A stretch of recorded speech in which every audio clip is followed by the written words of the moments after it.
Hola runners, yo soy Sergio, un abogado runner y hoy vamos a hablar de los ASICS Dynablast 3.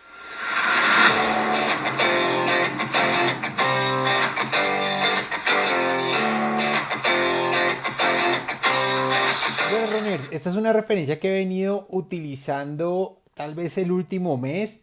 Los ASICS Dynablast 3 que han sido bautizados por algunas personas como el hermano o la hermana menor de los Noblast. Obviamente en este caso los Noblast 3.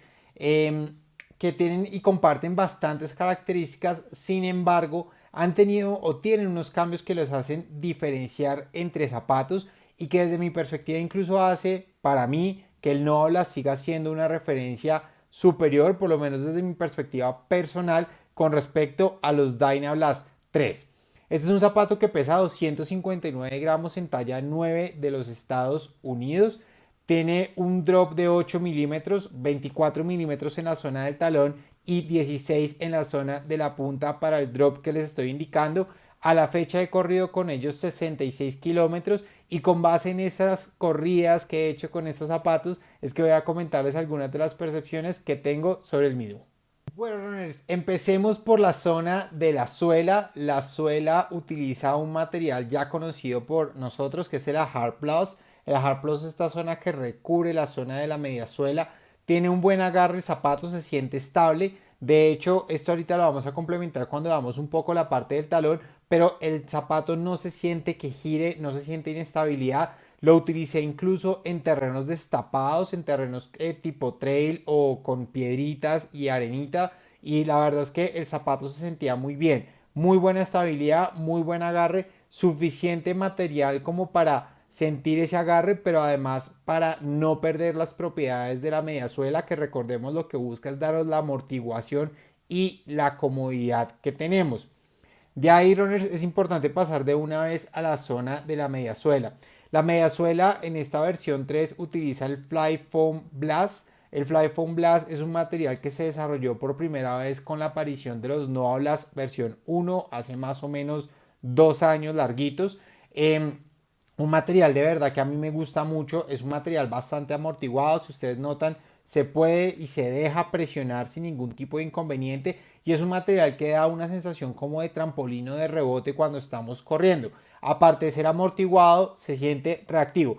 Es un material que particularmente con el que yo creo que ASICS dio un salto muy importante cuando sacó la primera versión de los Noblast. Sin embargo, para este caso y en el caso de los Dynablast puntualmente, me parece que la cantidad de material que utiliza en la mediasuela es poca. Es decir, si ustedes notan, es un stack high de más o menos de 24 milímetros por la parte de atrás, como les estaba comentando. El drop para mí está bien, 8 milímetros. Sin embargo, sí alcancé a notar bastante la diferencia con respecto a correr, por ejemplo, con unos Noblas en cuanto a la cantidad de kilómetros con los que me siento cómodo con ellos. Desde mi perspectiva, un zapato que no está diseñado para hacer fondos tan largos, precisamente porque no tiene tanto material en la zona de la mediasuela. De hecho, yo tengo acá, runners, unos No Hablas 2, por ahí tengo los No Hablas 1, pero no los encontré. Y si ustedes notan, la cantidad de material que se ve en la zona de la mediasuela es bien importante y distinta. Noten que los No Hablas tienen mucho más material y esos milímetros adicionales de Fly Foam Blast se notan cuando corre con el Dynablast con respecto, por ejemplo, con unos No Hablas 2 que de por sí fueron mis zapatos favoritos del año pasado. Con respecto a estos Dynablast, pues esa cantidad de material en la mediasuela sí afecta para mí el rendimiento que se puede tener en corrida y me parece que exigiría por lo tanto una musculatura un poco más fuerte o por lo menos correr distancias más cortas en los entrenamientos que estemos utilizando con estos Dynablast. Pasemos a la zona del upper. El upper runners es un Engineer Night. Es un material que se siente muy bien, suficientemente sellado como para no sentir frío, pero suficientemente transpirable como para no sentir que se nos ahoga el pie. La lengüeta me pareció muy, muy, muy interesante. Es una lengüeta muy delgada, muy, muy, muy delgada, que además cuenta con un amarre en la zona intermedia que le da mucha más fijación. Sentí que por pedazos la lengüeta como que se iba un poquito hacia adelante cuando estaba corriendo. Nada que me impidiera correr con normalidad o que me genera incomodidad, pero un dato ahí para tenerlo en cuenta, tal vez porque en la parte de acá, en la parte de debajo de la lengüeta, tiene un material que es un poco liso y que al tocar con la media cuando estamos corriendo, pues probablemente generaba ese efecto de irse un poquito hacia abajo. La zona del contrafuerte me pareció espectacular, un contrafuerte semirrígido con un cuello o un collar mejor acolchado que da esa sensación de estabilidad que les estaba dando. Yo les decía, yo nunca probé los Dynablast 1 o 2, pero probé los Noblast 1 o 2. Es una versión que se parece mucho a esta, salvo por la cantidad de material en la mediasuela y algunos cambios en el upper, pero en la primera versión, por ejemplo, uno notaba inestabilidades.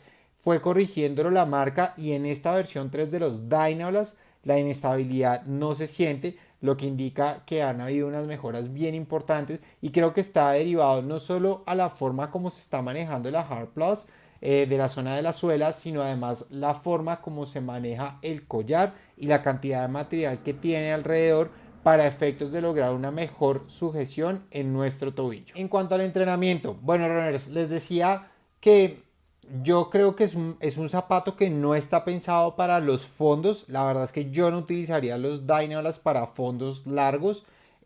Para mí son zapatos de entrenamiento que pueden ser utilizados para distancias de 10 a 12 kilómetros más o menos.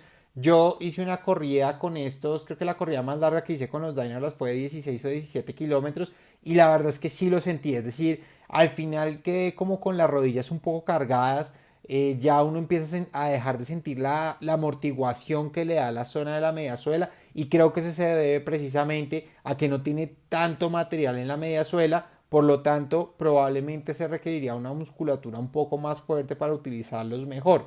Los utilizaría también en unos entrenamientos un poco más intensos, pero que utilicen intervalos que no sean tan largos, intervalos que pueden ser, por ejemplo, ejercicios de un miles o dos miles. Es una buena opción porque la verdad es que como ahí viene la contraposición con respecto a la cantidad de material en la media suela. Como no tiene tanto material en la media suela, pues da una sensación de reactividad bien interesante sumado a la forma o a las propiedades, digamos, que tiene como tal el Fly Foam Blast. Entonces, en ese tipo de entrenamientos me parecerían interesantes y si alguien los quisiera utilizar para competir, personalmente lo daría máximo para una competencia de 5 kilómetros. No están pensados para la competencia desde mi perspectiva. Entonces, esos son importantes datos para tenerlos en cuenta.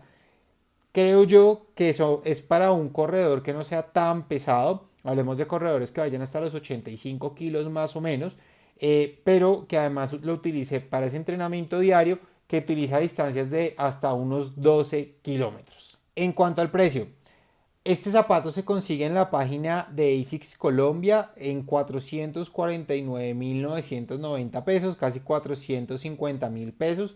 Creo que es un precio razonable, sobre todo por los precios que estamos viendo en el mercado de los zapatos. Un muy buen material, un material premium de la marca, eso es importante. Un upper muy interesante que da una fijación y agarre muy chévere al pie, que además, olvidé decirlo, utiliza el 50% de su material reciclado. Eso es algo que a mí me gusta decir o resaltar de las marcas. Y adicionalmente, pues para las personas que los queremos utilizar para esos entrenamientos diarios de 10, 12 kilómetros a un ritmo tranquilo, que es la mayoría de nuestros entrenamientos, me parece que es una buena alternativa. Y bueno, runners, esas son mis opiniones sobre los ASICS Dynablast 3. Espero que les haya gustado. Por favor, no olviden darle like y suscribirse a este canal. Nos vemos en un próximo review.